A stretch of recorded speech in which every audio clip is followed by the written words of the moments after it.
Gapiravering, sizdan tanishmaylik-ku. Bugun nishonda Marjona. Ovozdan-ku odamni tanib qoldi. Bu partnyorim ovozlari edi, gapiravering. Mafiya kostyumidamiz. Ну, реально dekor четко qilib qo'yishmiz. Asolat opamlar, serial prodyuseri. Hammaga assalomu alaykum. Biz serial fojiachilar hammasini nishonda ko'rsatamiz. Qancha bor.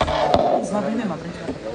Endi nimaga partnyorimni qo'ymayapman? Mana shu opadan so'rab olasizlar. Hali ruxsat bermadilar-ku. Yo'q, hali ruxsat bermadim, chunki Marjonani partnyori bilan hamma qiziqadi. Ochiqchani aytaman, men surpriz qilmoqchiman.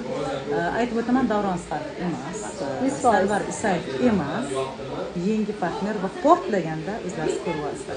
Короче, bugungi kunda Marjonni partnyor bilan qiziqqanlar shu paytgacha ko'rgan partnyorlik sahnalarini buni ko'rsangiz unutib olasizlar. Aniq ishlaydi.